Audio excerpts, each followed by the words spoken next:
Today, we're going to read Chapter 6 from City of Ember. We have been kind of watching as some clues unfold about this mystery, about this thing that the seventh mayor had, and it was kind of important. It was something from the builders. We learned in the last chapter that the seventh mayor brought it home because he thought it might save him from the coughing sickness, and that now Granny is looking for something that is lost. So we've had lots of clues developing about this mystery. Today, we're going to get an important clue and a next step in the mystery. Remembering that the problem of Ember is that they are running out of resources. They have massive shortages.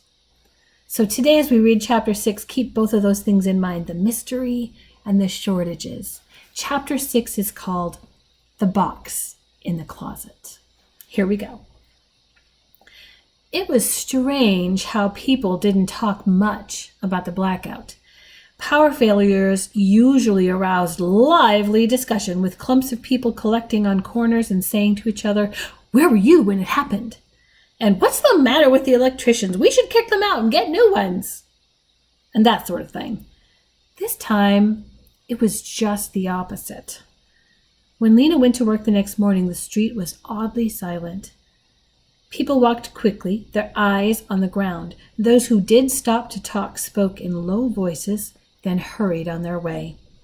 That day, Lena carried the same message 12 times. All the messengers were carrying it. It was simply this, being passed from one person to another.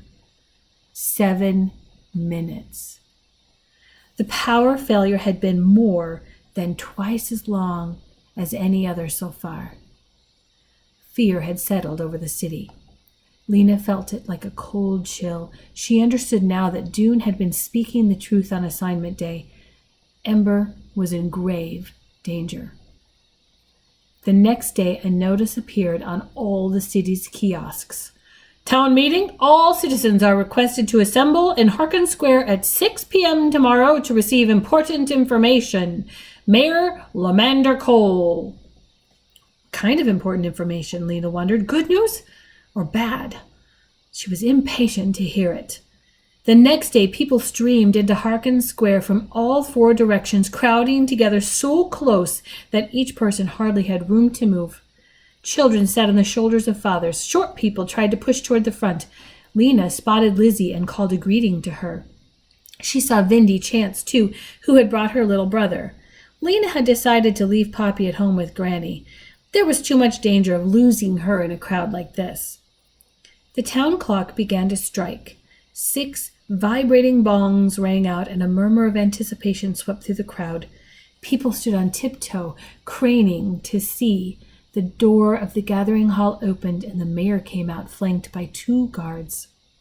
One of the guards handed the mayor a megaphone, and the mayor began to speak. His voice came through the megaphone, both blurry and crackly. "People of Ember," he said. He waited.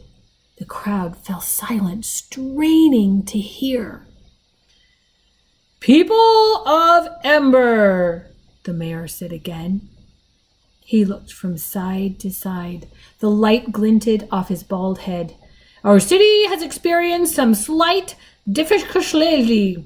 Times like this require great patience for Shawl." "What did he say?" People whispered urgently. "What did he say? I couldn't hear him." "Slight difficulties," someone said, "requires great patience from us all." "But I stand here today," the mayor went on, "to reassure you. Difficult times will pass. We are megda fnuf. "What?" came the sharp whisper. "What did he say?"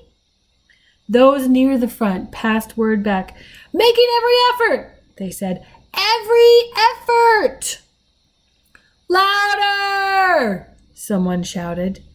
The mayor's voice blared through the megaphone, louder, but even less clear. "Whoosh pushing," he said. "Pink, mushant pink, notion pink."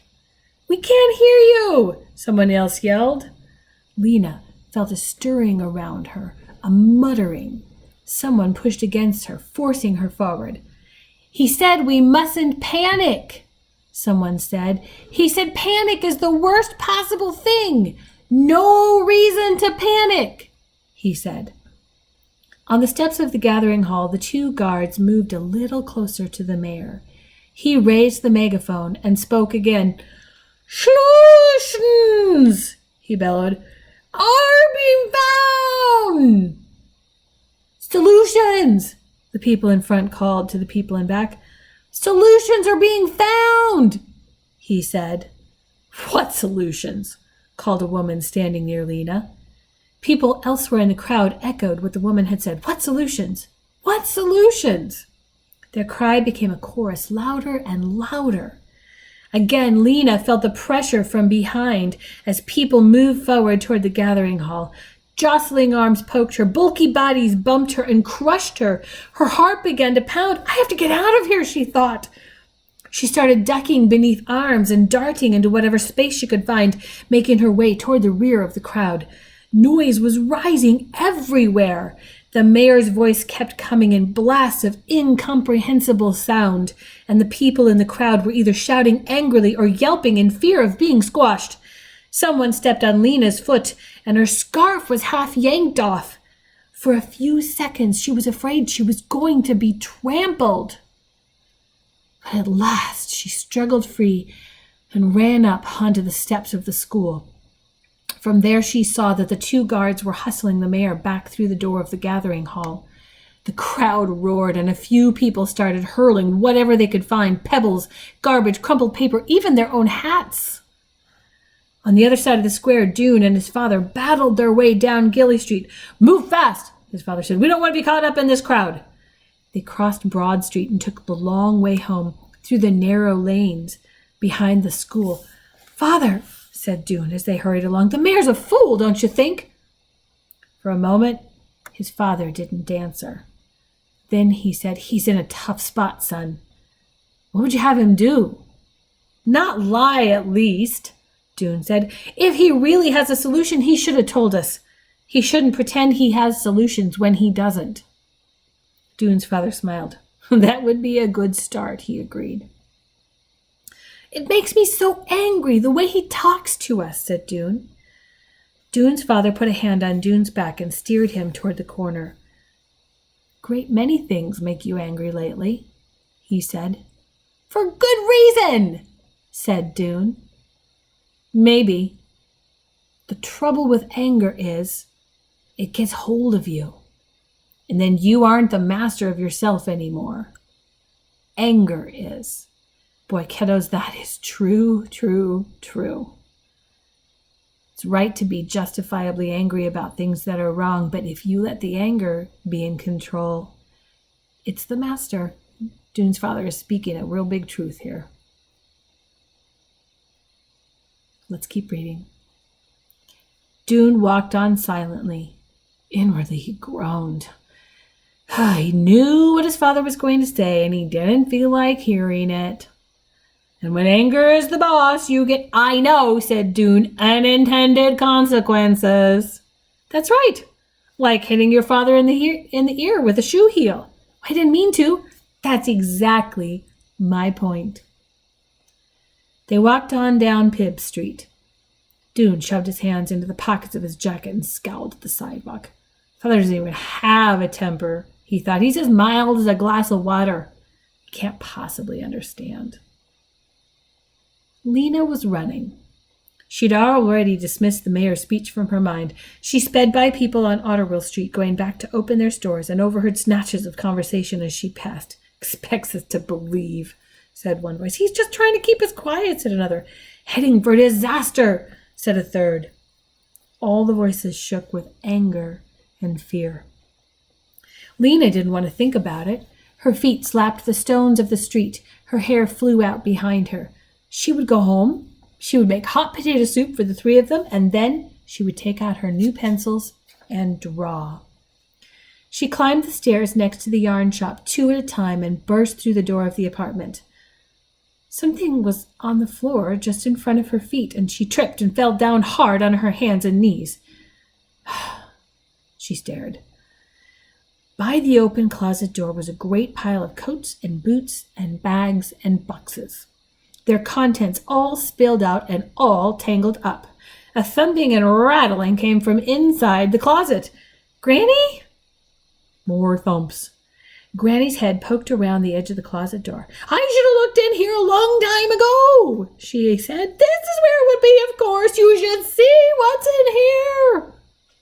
Lena gazed around at the incredible mess. Ugh. Into this closet had been packed the junk of decades, jammed into cardboard boxes, stuffed into old pillowcases and laundry bags, and heaped up in a pile so dense that you couldn't pull one thing out without pulling all the rest with it. The shelf above the coat rack was just as crammed as the space below, mostly with old clothes that were full of moth holes and eaten away by mildew. When she was younger, Lena had tried exploring in this closet, but she never got far. She'd pull out an old scarf that would fall to pieces in her hands, or open a box that proved to be full of bent carpet tacks. Soon she would shove everything back in and give up. But Granny was really doing the job right.